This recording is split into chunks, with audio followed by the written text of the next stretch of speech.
L'Afrique est souvent vue comme le symbole de la pauvreté, mais derrière cette image, il y a tout un tas de raisons bien plus complexes.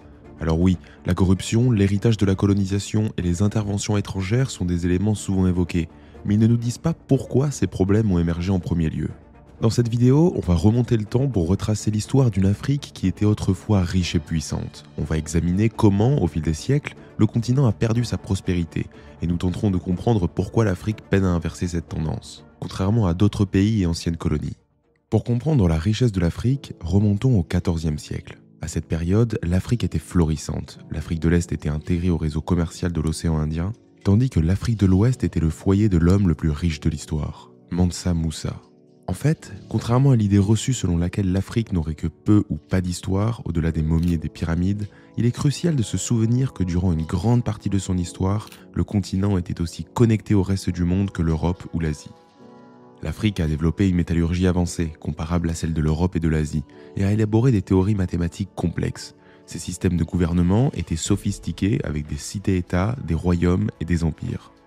Mais alors, qu'est-ce qui a pu changer ? Au XIVe et XVe siècle, la prospérité africaine a commencé à décliner par rapport au reste du monde, en grande partie à cause de deux forces externes, l'Empire ottoman et les empires européens occidentaux. Prenons d'abord l'Empire ottoman. Leurs besoins d'esclaves les poussaient à envahir des villages et des villes pour capturer hommes, femmes et enfants, vendus ensuite comme esclaves. L'endroit le plus facile et le moins cher pour obtenir de nouveaux esclaves était l'Afrique de l'Est. Les marchands d'esclaves pouvaient ainsi réaliser des profits considérables en achetant ou capturant des Africains de l'Est pour les vendre aux Ottomans. Un commerce qui s'est poursuivi jusqu'au XIXe siècle. Une situation similaire se produisait avec les empires européens occidentaux. Au début, les commerçants européens venaient en Afrique de l'Ouest pour échanger du sel contre de l'or et de l'ivoire. Plus tard, les Européens ont navigué autour de l'Afrique pour se rendre en Asie. En conséquence, l'Afrique de l'Ouest est devenue un lieu important pour les commerçants européens pour se ravitailler en chemin vers et depuis l'Asie. Peu après, les Européens ont tenté de se rendre directement en Asie de l'Est en traversant l'Atlantique. Et vous connaissez probablement déjà l'histoire, Christophe Colomb a découvert les Amériques et les Européens ont établi des colonies. Et ces colonies avaient le même système de gouvernement que celui de l'Europe, avec noblesse, barons, clergé, chevaliers et paysans.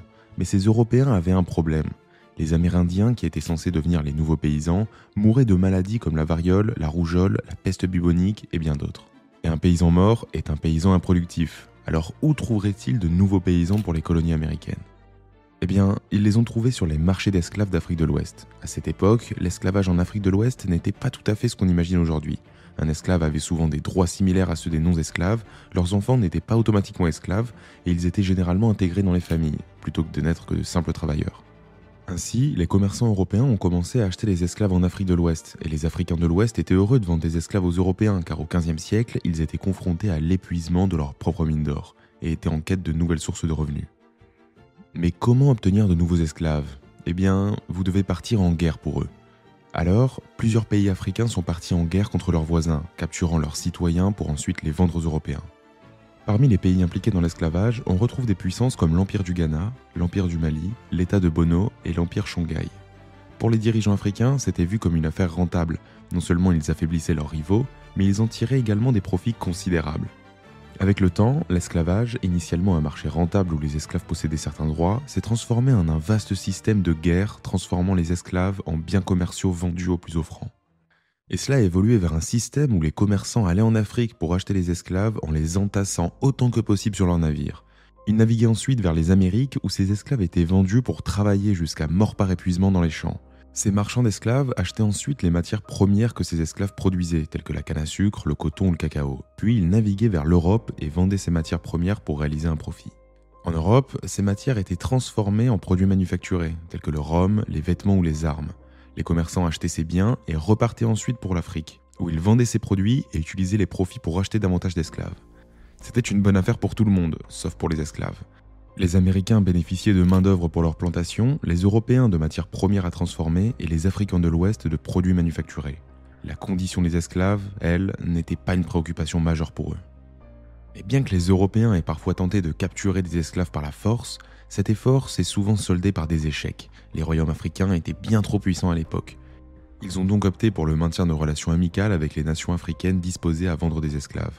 Au fil des siècles, les empires africains se sont effondrés sous le poids des guerres civiles, et les marchands d'esclaves n'ont pas hésité à acheter leurs anciens partenaires commerciaux pour les envoyer comme esclaves dans les Amériques. Et ainsi, au fur et à mesure que des empires s'élevaient et tombaient, il y avait toujours des marchands prêts à acheter les esclaves. Cela a été le cas du royaume de Congo, qui s'est fragmenté en différentes factions. Chacune de ces factions cherchait à obtenir des armes et des fonds pour soutenir leur conflit. Pour cela, elle capturait des esclaves d'autres parties de l'ancien royaume de Congo et les vendait aux marchands portugais. Et au fur et à mesure que les Européens fondaient de nouvelles colonies en Amérique, la demande d'esclaves augmentait, rendant les marchands d'esclaves encore plus riches. Mais ce commerce a eu un impact à long terme sur les économies africaines, aussi bien en Afrique de l'Ouest qu'en Afrique de l'Est, où les Ottomans étaient également impliqués. Avant l'ère industrielle, l'économie d'un pays dépendait largement de sa population. Plus un pays comptait de personnes, plus son économie pouvait être puissante. Avec une économie solide, un pays pouvait se permettre de libérer une partie de sa population des tâches agricoles pour se concentrer sur la production d'autres biens. En Europe, par exemple, des artisans fabriquaient une multitude de produits, boissons alcoolisées, acier, mousquets, cigares, textiles, vêtements teints et bien sûr ce délicieux chocolat sucré. Il a cependant fallu des siècles pour que ces industries atteignent leur maturité. En Afrique, en revanche, ces types d'industries n'ont jamais pu se développer de la même manière qu'ailleurs dans le monde. Car les artisans étaient eux-mêmes réduits en esclavage, ce qui a eu un impact dévastateur sur l'économie du continent. Alors que les industries européennes, asiatiques et américaines continuaient de se développer et de s'améliorer, les industries africaines, elles, stagnaient. Très vite, elles ne pouvaient plus rivaliser avec les importations européennes et asiatiques, devenant petites et insignifiantes face à des produits meilleurs et moins chers en provenance d'Asie et d'Europe. Vous vous demandez peut-être pourquoi les Africains ont-ils accepté cela ? Eh bien, ils n'avaient pas vraiment le choix. Entourés par plusieurs empires belliqueux, ils devaient investir dans une armée solide pour assurer leur protection. Mais si vous mettez plus d'argent dans l'armée, cela signifie moins de fonds pour développer votre propre économie. Donc, même si un dirigeant africain comprenait ce qui se passait, il se retrouvait dans l'impossibilité d'investir dans les industries, car il devait avant tout assurer la défense de son territoire. Ainsi, tout au long du 19e siècle, les économies africaines ont lentement décliné, le commerce des esclaves affaiblissant progressivement l'économie du continent, tout en rapportant d'énormes profits à ceux qui capturaient ou vendaient les esclaves. Mais pourquoi les Européens et les Occidentaux ont-ils affaibli l'Afrique pendant des siècles ? Tout simplement parce que cela servait les intérêts des dirigeants de l'époque. Pour être clair, il n'y avait pas de grand complot, mais chaque gouvernement, marchand et entreprise voyait en Afrique une opportunité de profit. Ce profit se faisait aux dépens de la prospérité à long terme de l'Afrique, même si la plupart des acteurs de l'époque n'en avaient probablement pas conscience. Et lorsqu'une région s'affaiblit, il y a toujours des puissances pour en tirer parti. Au 19e siècle, 3 événements majeurs sont venus ancrer la pauvreté en Afrique. Le premier fut l'abolition de l'esclavage. Soudain, les marchands d'esclaves africains perdaient leurs clients, car l'esclavage devenait illégal dans le monde entier. Cela a posé un sérieux problème pour les pays africains, dont les économies dépendaient de l'exportation d'esclaves et de l'importation de biens étrangers. Mais ils perdaient maintenant leur principale source de revenus. Comme l'Afrique n'avait pas développé d'autres industries à cause du commerce des esclaves, elle se retrouvait sans alternative pour commercer avec le reste du monde. Les Africains ne pouvaient donc plus acheter beaucoup de biens et outils dont ils dépendaient, et en conséquence, les économies africaines ont lentement commencé à s'effondrer au 19e siècle. Le deuxième événement majeur de ce siècle fut l'industrialisation. Les Européens et les Américains ont alors commencé à produire en masse, dépassant largement le reste du monde. Au milieu du 19e siècle, l'Afrique est devenue insignifiante dans les affaires mondiales. C'est durant cette période que l'Afrique était affaiblie et avait peu à offrir au reste du monde que beaucoup de stéréotypes ont émergé. Des idées fausses affirmant que les Africains n'avaient pas d'histoire, pas de gouvernement structuré et d'autres croyances racistes qui ont pris racine à ce moment-là. Puis, dans les années 1870, un troisième événement majeur survient. Avec l'économie africaine en ruine et l'industrialisation européenne à son apogée, l'Europe acquiert soudain la capacité de transporter de grandes quantités de matériaux lourds à travers les océans. Auparavant, il n'était tout simplement pas rentable de transporter des minerais africains vers l'Europe, la technologie nécessaire n'étant pas encore au point. Mais avec l'avènement de la vapeur, les trains, les bateaux à vapeur et les usines permettent désormais de transporter et de produire des biens de manière rentable. En 1871, le roi de Belgique décide que son pays doit posséder une colonie. En regardant la carte du monde, il remarque que l'Afrique est à la fois affaiblie et disponible. Et une fois de plus, les puissants s'en prennent aux plus vulnérables. Rapidement, d'autres nations européennes suivent. Et bientôt, presque toute l'Afrique est colonisée par les empires européens occidentaux et méridionaux, jusqu'à ce que le continent ressemble à ceci, puis à ça après la Première Guerre mondiale. Cela a eu 3 conséquences majeures pour l'Afrique. La première est l'augmentation de la pauvreté. Les colonisateurs européens se préoccupaient peu des populations locales. Les Africains étaient chassés des terres les plus fertiles pour laisser la place aux colons européens. Des plantations étaient créées où les Africains devaient travailler, mais dont les Européens étaient les seuls propriétaires. Quant aux taxes payées par les Africains, elles servaient rarement à améliorer leur vie, mais plutôt à financer leur propre oppression. Les colonisateurs n'avaient qu'un objectif, extraire la richesse des colonies. Ils construisaient des routes, des chemins de fer et des ports, mais uniquement pour acheminer les matières premières vers l'Europe et l'Amérique du Nord. En somme, toutes les richesses que possédaient les Africains étaient systématiquement captées et transférées aux colons européens. Un exemple frappant est celui de l'État indépendant du Congo, où des millions de personnes ont été littéralement épuisées jusqu'à la mort. Et si vous vous demandez ce que signifie indépendant dans État indépendant du Congo, eh bien, cela voulait dire libre de toute surveillance, permettant aux dirigeants de cette colonie d'exploiter la population sans aucune interférence. La deuxième conséquence concerne l'infrastructure, pensée uniquement pour acheminer les matières premières vers les puissances coloniales. Le premier président du Togo l'a parfaitement résumé.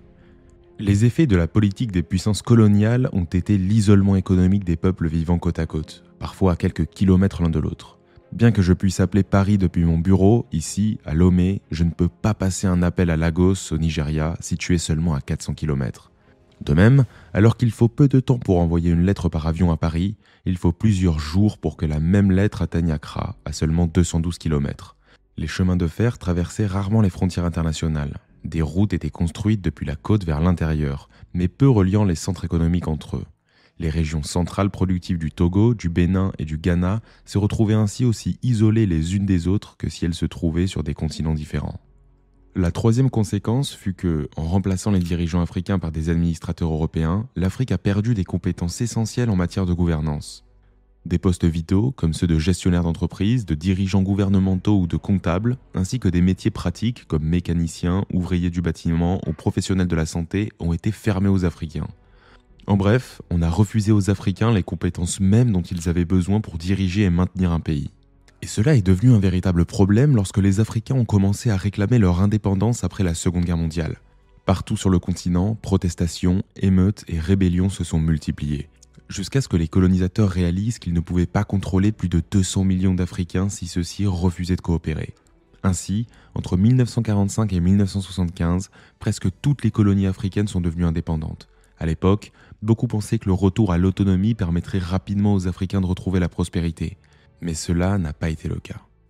Mais pourquoi ? Après tout, l'histoire nous montre que d'anciennes colonies peuvent devenir des pays riches, comme la Nouvelle-Zélande, l'Irlande ou la Corée du Sud.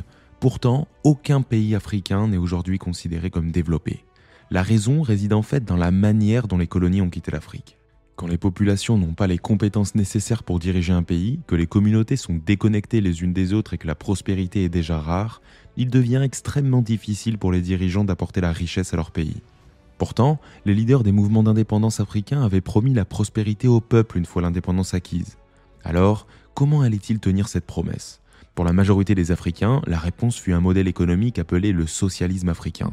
Ce système reposait sur le contrôle par le gouvernement national de nombreuses industries, comme l'exploitation minière, la construction, les plantations et bien d'autres secteurs. Le gouvernement utiliserait alors toutes les ressources de la nation pour accélérer l'industrialisation, car, à l'époque, les emplois manufacturiers offraient des salaires plus élevés que ceux dans l'agriculture. L'idée était que la meilleure façon pour l'Afrique de devenir prospère était de remplacer les emplois agricoles et miniers, souvent peu rémunérés, par des emplois mieux payés dans les usines. Pour encourager cela, il rendait les biens étrangers plus coûteux en imposant des taxes supplémentaires, avec l'idée que si les produits importés étaient plus chers, les gens se tourneraient vers des biens produits localement. Les dirigeants espéraient également attirer des investisseurs étrangers qui pourraient éviter ces taxes s'ils décidaient de déplacer une partie de leur production en Afrique. Heureusement pour l'Afrique à l'époque, l'indépendance est arrivée en pleine guerre froide. Les pays africains pouvaient ainsi obtenir une aide étrangère, soit de l'Ouest, soit de l'Union soviétique, en échange de leur soutien dans ce conflit mondial. Bien que chaque pays africain ait adopté des politiques économiques spécifiques, elles suivaient plus ou moins toutes ce modèle. Cependant, le socialisme africain n'a tout simplement pas fonctionné. D'abord, les restrictions commerciales empêchaient les pays africains de vendre des produits entre eux, rendant difficile la recherche de clients pour acheter des produits fabriqués en Afrique. En conséquence, aucune de ces industries n'a pu atteindre une taille suffisante pour rivaliser avec celles d'Amérique du Nord, d'Europe ou d'Asie de l'Est. Personne ne voulait donc acheter des biens africains, car ils pouvaient se procurer les mêmes produits en meilleure qualité et à moindre coût auprès d'autres pays. Deuxièmement, un gouvernement centralisé ne peut pas s'adapter aux fluctuations des marchés mondiaux aussi rapidement que des centaines de petites entreprises. Cela signifie qu'une économie planifiée centralement sera toujours moins efficace qu'une économie où de nombreuses entreprises concurrentes réagissent aux besoins du marché. Troisièmement, les Africains n'avaient tout simplement pas les compétences et l'éducation nécessaires pour occuper des emplois manufacturiers, ce qui les rendait beaucoup moins productifs que leurs homologues mieux formés dans le reste du monde. Par exemple, dans les années 1950, sur les 200 millions d'Africains noirs, seulement 8000 avaient reçu une éducation secondaire, et un tiers seulement des enfants en âge scolaire fréquentaient l'école primaire. Il aurait donc fallu des décennies pour former suffisamment de professionnels qualifiés pour rejoindre le marché du travail. Les Africains manquaient donc de personnes qualifiées pour faire prospérer leurs économies. La quatrième raison de cet échec ne tient pas tant au socialisme africain en lui-même qu'aux conditions du continent africain. Le paysage y est rude, avec certaines régions subissant des sécheresses prolongées, comme celle qui a duré de 1968 à 1973, provoquant de graves pénuries alimentaires. D'autres régions font face à des nuisibles comme les sauterelles et les kéléas à bec rouge, rendant l'agriculture presque impossible. La cinquième raison concerne les maladies. La fièvre jaune, la variole, la maladie du sommeil et le paludisme ne sont que quelques-unes des épidémies qui ont freiné le développement en Afrique. Et tandis que la variole était en voie d'éradication, de nouvelles maladies se propageaient, comme l'onchocercose, où des vers s'installent dans les yeux et deviennent la deuxième cause principale de cécité dans le monde. Ou encore la bilharziose, causée par un ver qui prospère dans les rivières et infecte les voies urinaires ou les intestins, entraînant parfois une insuffisance rénale, l'infertilité et, chez les enfants, des retards de croissance et des difficultés d'apprentissage. Toutes ces maladies sont facilement évitables dans les pays riches grâce à l'accès aux installations de traitement de l'eau et à la médecine moderne. Mais les Africains vivant dans la pauvreté n'avaient pas les moyens d'accéder aux médecins, aux cliniques et aux traitements nécessaires pour combattre ces infections. Ainsi, une combinaison de barrières commerciales, de gouvernements inefficaces, d'un manque d'éducation, d'environnement hostile et de maladies condamnait ce système à l'échec dès le départ. Il n'y avait tout simplement aucun moyen pour une nation africaine d'atteindre la richesse et la prospérité à cette époque, compte tenu des pays sous-développés qu'ils ont hérités de leurs anciens colonisateurs. Mais cela amène une nouvelle question. Pourquoi les pays africains ont-ils choisi ce système en premier lieu ? Eh bien, la raison est assez simple. C'était le système hérité des anciens colonisateurs où le gouvernement colonial contrôlait presque tous les aspects de l'économie de la colonie. Passer à un système de marché libre, comme en Europe de l'Ouest, en Asie de l'Est ou en Amérique du Nord, aurait nécessité la présence de gens d'affaires et d'entrepreneurs capables de créer de nouvelles entreprises. Mais, je vous le rappelle, sous le colonialisme, les Africains n'étaient pas autorisés à gérer leur propre entreprise, ce qui a empêché le développement d'une mentalité entrepreneuriale. Et en plus, le colonialisme avait laissé les Africains sans formation aux compétences modernes. Donc si quelqu'un voulait ouvrir une usine, il aurait été pratiquement impossible de trouver des employés qualifiés pour faire fonctionner les machines et les installations industrielles. Aujourd'hui, nous connaissons la réponse à ce dilemme, car nous avons vu des pays comme Singapour, le Vietnam et la Chine relever des défis similaires. Mais entre les années 1940 et 1970, il n'existait pas d'exemple concret à suivre, sauf des modèles comme le Japon et l'URSS qui avaient chacun atteint un développement économique par un contrôle gouvernemental strict. Cependant, ces deux pays avaient réussi en sacrifiant des millions de vies et en s'appuyant sur une population déjà éduquée au moment de lancer leur projet de développement. Ainsi, les dirigeants africains pensaient que le socialisme africain représentait la meilleure voie pour générer richesse et prospérité dans leur pays. Comparons cela avec une colonie qui a réussi à devenir riche après son indépendance, la Corée du Sud. Elle a choisi de se concentrer sur quelques secteurs stratégiques comme l'électronique, l'agriculture et l'acier, et d'imposer des barrières commerciales uniques sur ses produits. La Corée du Sud échangeait ensuite ses produits contre ce qu'elle ne produisait pas elle-même. En conséquence, elle est devenue un leader mondial dans des secteurs comme l'électronique, figurant aujourd'hui parmi les pays les plus riches au monde. Grâce à ça, la Corée du Sud propose désormais de nombreux emplois bien rémunérés dans la vente de biens et de services à forte valeur ajoutée, permettant aux Sud-Coréens d'acheter tout ce dont ils ont besoin à l'étranger. Mais cela explique seulement pourquoi l'Afrique n'est pas devenue riche dès l'indépendance. Cependant, après plusieurs décennies, on aurait pu s'attendre à ce que les Africains, mieux éduqués, soient en mesure de créer des entreprises locales, employant une main-d'œuvre régionale pour bâtir une véritable industrie africaine. Pourtant, ce processus n'a réellement pris son essor qu'au XXIe siècle. Alors, on peut se demander pourquoi ce développement a-t-il tant tardé ? La réponse réside en grande partie dans la corruption qui s'est enracinée après l'indépendance. En effet, peu avant la libération des pays africains, la plupart des colonies africaines sont devenues démocratiques. Mais ces démocraties étaient très fragiles, car elles avaient à peine quelques années d'existence. On observe encore aujourd'hui que les démocraties récentes sont souvent les moins stables. De plus, la plupart des nations africaines n'étaient pas réellement unies. Certains pays avaient de la chance car la majorité de la population parlait la même langue, mais d'autres comptaient des centaines de langues différentes. Mener une campagne politique dans plus de 100 langues relevait de l'impossible. Alors, les politiciens ont vite compris qu'ils pouvaient gagner des voix plus facilement en ciblant des groupes ethniques spécifiques. En conséquence, la politique s'est divisée sur des bases ethniques et les pays africains se sont fragmentés un peu plus à chaque élection dans les années 60 et 70. Les divisions ne se limitaient pas à l'ethnicité, mais prenaient aussi une dimension politique. Les rivalités étaient influencées par les lieux de naissance des différents groupes.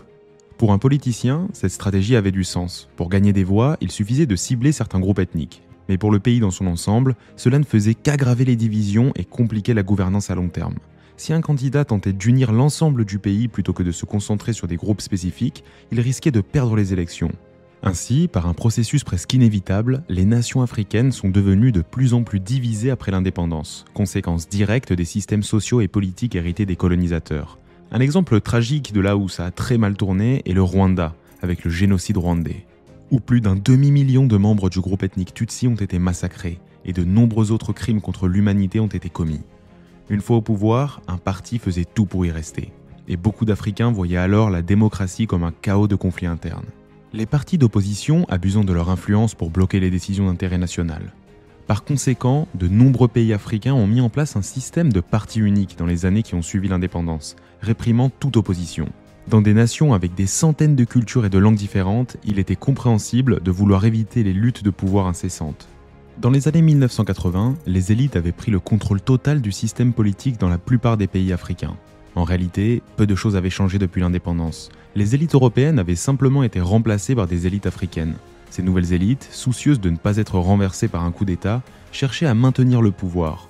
Leur solution ? Utiliser les fonds destinés au développement économique pour verser des salaires généreux aux fonctionnaires influents, afin de les garder suffisamment satisfaits et éviter toute rébellion. Mais contrairement aux colonies, où le gouvernement européen surveillait et sanctionnait les excès de corruption, les nouveaux dirigeants africains ne faisaient face à aucune supervision de ce genre. Pour illustrer l'incompétence de certains de ces gouvernements, prenons l'exemple de la République centrafricaine, où le gouvernement ne tenait même pas de registre financier adéquat, ignorait les budgets pour prendre des décisions à l'instant et les salaires des fonctionnaires pouvaient être versés avec 3 ou 4 mois de retard. En 1964, le Sénégal consacrait 47% de son budget aux élites, 58% en Côte d'Ivoire et 65% au Dahomey, aujourd'hui appelé Bénin. Pour les étrangers cherchant à exploiter les ressources africaines, il suffisait de corrompre les fonctionnaires pour obtenir ce qu'ils voulaient. Les gouvernements et entreprises occidentaux ont ainsi commencé à verser des pots de vin aux élites africaines pour accéder aux ressources essentielles dont les nations riches avaient besoin pour faire tourner leur économie. En conséquence, les élites continuaient de s'enrichir tandis que les populations s'appauvrissaient davantage. Si vous êtes une compagnie pétrolière, par exemple, il vous suffit de corrompre les fonctionnaires du gouvernement pour extraire tout le pétrole que vous souhaitez. Les élites empochent une part des profits, tandis que le peuple ne profite en rien des ressources prises sur leurs propres terres. C'est un système qui perdure encore aujourd'hui dans de nombreuses régions d'Afrique. Et si vous êtes un pays ou une entreprise qui refuse de verser des pots de vin à des politiciens corrompus, il y aura toujours quelqu'un d'autre prêt à payer. En fin de compte, ceux qui mettent la morale au-dessus de l'accès aux ressources se voient constamment surpassés par ceux qui, eux, acceptent de jouer le jeu de la corruption. Ainsi, un système s'est installé où les dirigeants mondiaux prêts à payer des pots de vin disposaient d'un avantage permanent sur ceux qui refusaient de le faire. Avec le temps, les pots de vin sont devenus la norme en Afrique. Les Africains, loin d'être naïfs, voyaient bien ce qui se passait. Ils protestaient souvent et lançaient même des rébellions pour mettre fin à leur exploitation. Mais dans les années 1960, les pays africains n'avaient pas encore d'armée assez puissante pour maintenir l'ordre. Alors, qui appelait-il pour rétablir la paix ? Leurs anciens colonisateurs. Les Français et les Britanniques notamment ont réprimé rébellions et protestations à travers l'Afrique, en échange d'un accès accru aux ressources du continent. En 1962, par exemple, les troupes françaises ont écrasé des affrontements dans ce qui est aujourd'hui la République du Congo et ont réprimé une rébellion au Cameroun. Pendant ce temps, les Britanniques ont étouffé des mutineries au Kenya et en Tanzanie. Dès 1965, ces interventions militaires étaient devenues courantes en Afrique.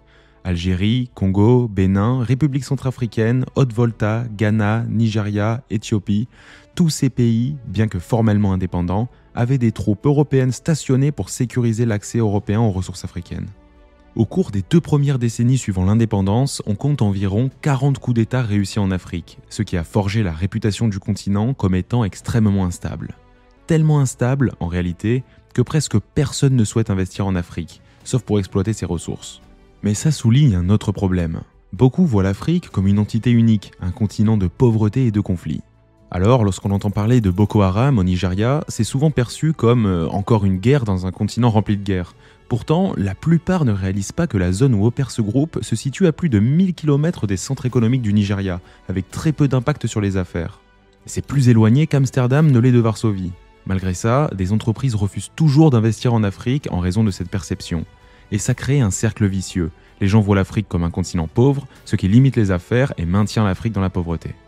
Et c'est pour cette raison que tout au long de cette vidéo, j'ai souvent utilisé des termes comme la plupart, presque tous ou quelques pour souligner que l'Afrique est une région incroyablement diverse et ne peut pas être regroupée en une seule entité.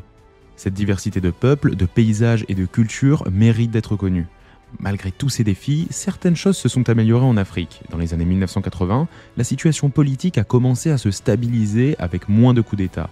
Le taux de scolarisation primaire est passé de 36 à 63% et au secondaire de 3 à 13%. L'espérance de vie a augmenté de 39 à 47 ans et le nombre de professionnels de santé par personne a doublé. En général, bien que l'Africain moyen devenait plus pauvre, il avait tout de même accès à une meilleure éducation et à des soins de santé améliorés. Des progrès essentiels pour l'Afrique, car dans les années 1980, le continent allait faire face à 3 problèmes majeurs. Le premier problème était que l'infrastructure existante en Afrique commençait à se détériorer, rendant l'exportation des matières premières beaucoup plus difficile. Le deuxième problème concernait l'exode des Africains éduqués, qui partaient vers d'autres pays pour obtenir de meilleurs salaires, privant ainsi l'Afrique de ses esprits les plus brillants et les mieux formés. Le troisième problème fut la chute de l'Union soviétique. Dans les années 1980, l'Union soviétique a décidé de réduire sa participation à la guerre froide pour se concentrer sur sa propre économie. En conséquence, elle a diminué ses financements destinés à ses alliés africains.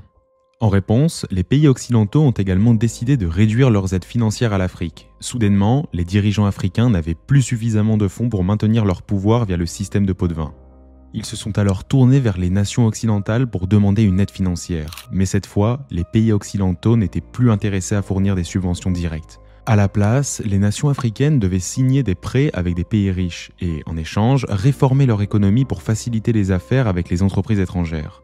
Bien que certaines industries aient été privatisées et que des marchés libres aient commencé à émerger, la plupart des pays africains ont finalement subi peu de réformes structurelles. La raison pour laquelle si peu de réformes ont eu lieu est que les dictateurs africains ont eu une idée. Ils pouvaient prétendre privatiser leur économie en vendant cette privatisation aux plus offrants. En réalité, ils continuaient simplement ce qu'ils faisaient depuis 2 décennies, accepter des pots de vin en échange de l'accès au marché africain. Donc, rien n'a réellement changé. Sauf qu'à présent, les institutions occidentales soutenaient ce processus en récompensant ces dictateurs par des aides étrangères. Au Nigeria, par exemple, le gouvernement a privatisé plusieurs entreprises publiques, mais 80% des actions étaient détenues par les dirigeants eux-mêmes, ne changeant fondamentalement rien. Au Kenya, en Ouganda, au Zaïre, en Guinée et au Sénégal, des entreprises gouvernementales ont été vendues aux proches des dirigeants. Les seuls secteurs ayant attiré des investissements significatifs étaient ceux du pétrole et des minéraux, qui, comme dans les années 60 et 70, étaient offerts aux plus offrants grâce à la corruption des fonctionnaires. Ainsi, les années 1980 sont souvent appelées la décennie perdue de l'Afrique, et expliquent pourquoi l'Afrique est restée pauvre tout au long de cette période. Jusqu'en 1989, alors que des protestations éclataient partout dans le monde, en Union soviétique, en Europe de l'Est, à Taïwan, en Corée du Sud, en Chine et en Afrique, les Africains manifestaient à nouveau contre leurs oppressions. Les pays riches ont donc décidé de changer de tactique. Au lieu de financer les dictateurs pour de fausses privatisations, ils ont commencé à verser des fonds aux pays qui réformaient leur gouvernement pour devenir plus démocratiques. Les dictatures africaines se sont alors retrouvées face à un double problème. D'une part, leur population devenait de plus en plus agitée, et d'autre part, leurs revenus diminuaient. Les élites ont donc autorisé un certain nombre de réformes, juste assez pour apaiser la population et les pays donateurs, mais pas suffisamment pour risquer de perdre le pouvoir. La démocratisation s'est progressivement étendue à travers l'Afrique, touchant des pays comme le Zaïre, le Ghana, le Nigeria, le Togo, le Gabon, le Cameroun, le Kenya, l'Ouganda, le Malawi, l'Afrique du Sud et bien d'autres, jusqu'à ce que le mouvement se répande sur l'ensemble du continent. Bien que certains gouvernements aient résisté, comme la République centrafricaine, la majorité ont au moins légèrement démocratisé leur système. Bien entendu, chaque pays avait ses propres défis, mais dans l'ensemble, le continent a fait des progrès lents mais réguliers vers la démocratie. Même aujourd'hui, nous voyons encore ce processus en cours en Afrique, où les élections sont souvent contestées et parfois injustes, mais elles restent plus démocratiques que les anciennes dictatures. Ce processus a rendu l'Afrique plus stable et plus ouverte aux affaires au début des années 90. De nouveaux dirigeants prenaient désormais les rênes et leur priorité était de combattre la corruption pour lutter contre la pauvreté. En réduisant la pauvreté, ils espéraient rester au pouvoir, car cela leur assurait des voix lors des prochaines élections. En réduisant la pauvreté, ils espéraient rester au pouvoir, car cela leur assurait des voix lors des prochaines élections. Ils ont réduit le rôle de l'État dans l'économie, encouragé la croissance du secteur privé, permis aux Africains, désormais mieux éduqués qu'en 1960, d'utiliser leurs compétences pour développer leur pays et attirer des investisseurs étrangers. Ces politiques se concentraient principalement sur l'exploitation des forces internes de l'Afrique, plutôt que sur des stratégies imposées par l'extérieur, comme l'a souligné un leader africain. La renaissance africaine ne peut réussir que si ses objectifs et ses programmes sont définis et conçus par les Africains eux-mêmes, et si nous prenons la responsabilité du succès ou de l'échec de nos politiques. Les pays africains ont commencé à travailler davantage ensemble à travers des institutions comme l'Union africaine, en réduisant les barrières commerciales pour faciliter le commerce intra-africain, en investissant dans des gouvernements stables pour éviter les conflits à proximité des frontières et en créant diverses agences pour favoriser le développement des talents africains. Ces tendances ont eu un impact significatif au cours des 3 dernières décennies, avec certains pays africains devenant désormais parmi les économies les plus dynamiques du monde. Ça y est, nous voici au XXIe siècle, où l'histoire est encore trop récente pour une analyse complète, mais plusieurs tendances méritent d'être mentionnées. L'Afrique continue de faire face à de nombreux défis. Elle est l'une des régions les moins préparées au changement climatique, tout en étant probablement celle qui en souffre le plus. 1/3 des enfants sont mal nourris. 1/3 ne termine pas l'école secondaire. Les extrémistes réussissent à recruter parmi la masse de jeunes chômeurs et de pauvres. Les pandémies sont fréquentes à travers le continent, avec le Covid-19 n'étant qu'une des nombreuses autres crises sanitaires. Et enfin, le développement économique de l'Afrique reste limité à certains pays seulement. Les pays africains s'inspirent des succès économiques des pays d'Asie de l'Est et adaptent leurs politiques pour les appliquer à leur propre contexte. Cela se traduit par l'ouverture de nombreuses usines, centres agricoles et technologiques à travers le continent. Par exemple, l'Afrique et l'Europe partagent les mêmes fuseaux horaires. Certains pays d'Afrique ont ainsi l'opportunité de récupérer des emplois administratifs de sociétés européennes à un coût bien inférieur. Une nouvelle génération d'Africains, plus éduqués et mieux qualifiés que toute génération précédente, entre sur le marché du travail. Avec ces jeunes talents, les gouvernements africains ont mis en place des politiques économiques pour exploiter ces compétences, en permettant aux Africains de créer leur propre entreprise dans un marché libre, générant ainsi de la richesse pour les Africains, par les Africains, en Afrique. Prenons par exemple la jacinthe d'eau, une plante envahissante sur le lac Victoria. Des scientifiques africains ont développé une méthode pour transformer cette plante en alimentation animale riche et protéinée. Aujourd'hui, cet aliment est vendu à l'échelle mondiale. De tels développements au XXIe siècle contribuent à la création d'une classe moyenne en pleine expansion, avec un pouvoir d'achat en hausse. Cette classe moyenne, disposant d'un revenu supplémentaire, commencera à acheter davantage de biens, ce qui permettra à l'Afrique de vendre plus de produits à ses propres habitants. Cela ouvrira la voie à la création d'industries spécifiquement adaptées aux besoins du marché africain, stimulant ainsi la croissance économique à l'intérieur du continent. L'Afrique, un marché souvent négligé par les pays riches, se trouve aujourd'hui dans une position unique.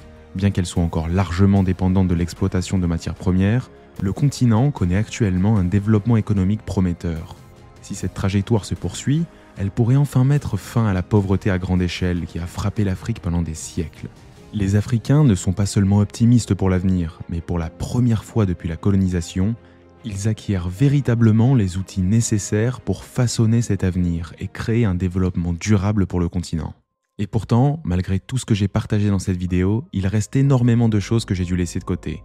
Par exemple, les programmes agricoles désastreux ayant causé des famines dans des régions possédant certaines des terres les plus fertiles du monde. Les succès économiques qui ont échoué à cause de la corruption ou encore les systèmes financiers français qui relient les monnaies africaines à la France. Si vous êtes vous-même d'Afrique ou un expert de certains aspects du continent, n'hésitez pas à partager plus d'informations dans les commentaires. J'irai aimer ceux qui enrichiront cette vidéo afin que tout le monde puisse en apprendre davantage. N'oubliez pas de laisser un like si la vidéo vous a plu et de vous abonner pour ne rien rater de nos analyses géographiques et géopolitiques.